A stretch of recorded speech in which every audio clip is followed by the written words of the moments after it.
ओम श्री सरस्वत्यै नमः। नमस्कारः। अष्टाशीति अधिक द्विशततमी कक्षा। आज का हमारा सूत्र है अदेङ् गुणः 112। तो इसको भी अष्टाध्यायी जी में देख लेते हैं।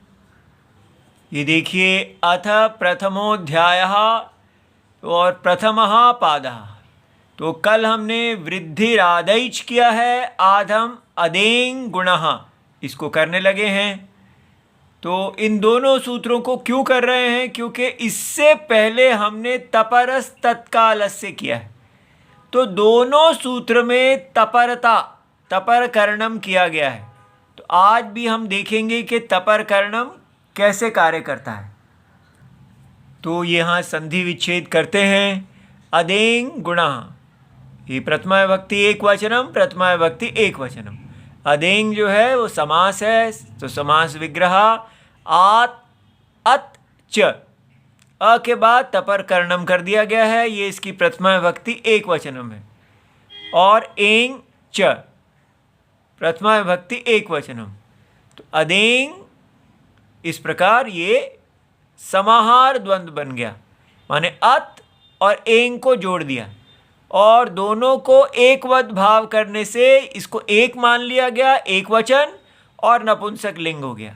तो ये समास जो है ये इतरेतर द्वंद्व से भिन्न है। अच्छा जी, अब देखिए इसकी वृत्ति बनाई जाती है।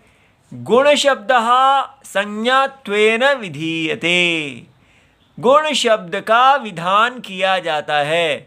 तो किस प्रकार किया जाता है? संज्ञा के रूप में किया जाता है। तो अब ये हमें समझ जाना है कि संज्ञा क्या, किन्हीं कुछ वर्णों का नाम गुण रख दियाएगा। इससे क्या होगा, जब भी हमको वो वर्ण प्रयोग करने हैं तो हम कहेंगे वो गुण वर्ण को लाइए, तो वो गुण वर्ण आ जाएंगे या गुण कर दीजिए, ऐसे। तो प्रत्येकम अदेङ्गा अदेङ्गां, ये सारी वृत्ति में यही एक मुश्किल शब्द है। ये अदेङ् का षष्ठी विभक्ति बहुवचनम है। तो अदेङ्गां वर्णानाम, तो अद और एङ् इन वर्णों का, माने अच्च एङ् च तेषां वर्णानाम। ठीक है। तो अत में कौन सा आ गया? केवल अ, और एङ् में ये प्रत्याहार है तो इसमें ए और ओ।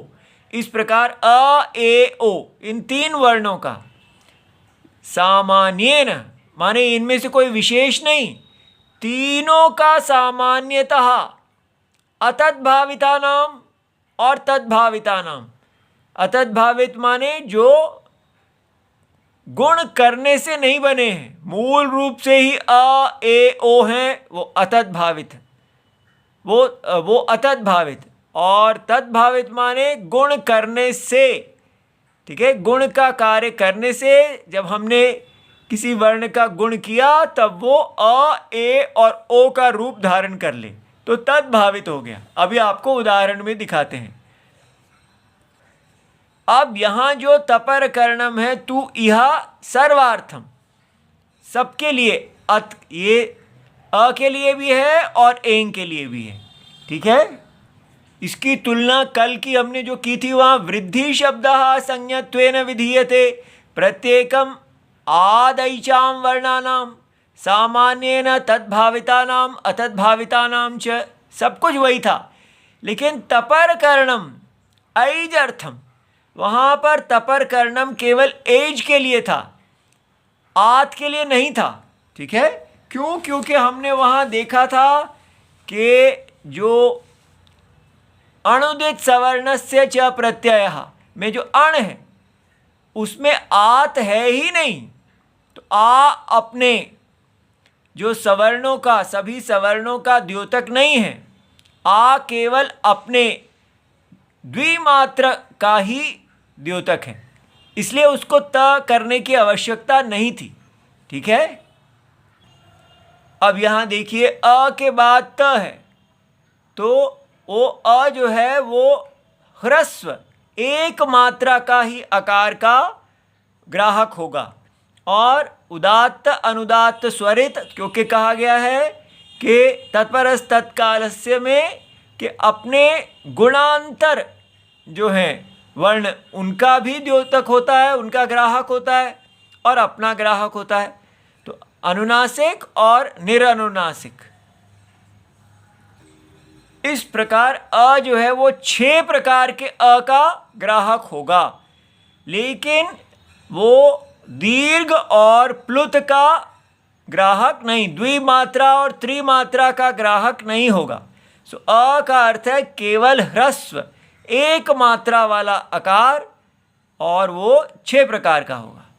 इसी प्रकार यही त जब एंग के आगे आ जाएगा तो ये याद रहे, तपरस तत्कालस्य में है कि त जिससे बाद में है और जो त से बाद में है, ठीक है। तो त से बाद में एंग है, इसलिए त का प्रभाव इस पे भी पड़ेगा, और ये त इसको अपने दीर्घ और प्लुत का दीर्घ दीर्घ द्विमात्रा का बोध ये कराएगा। ए और ओ दोनों द्विमात्रा हैं, लेकिन अपने प्लुत का चतुर्मात्रा त्रिमात्रा का बोध नहीं कराएगा।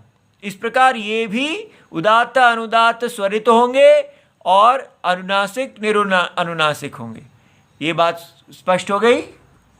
तो हमें यहाँ याद रखना है कि अणुदित सवर्णस्य च अप्रत्ययः ने कहा है कि अण अपने सारे सवर्णों का बोधक होता है।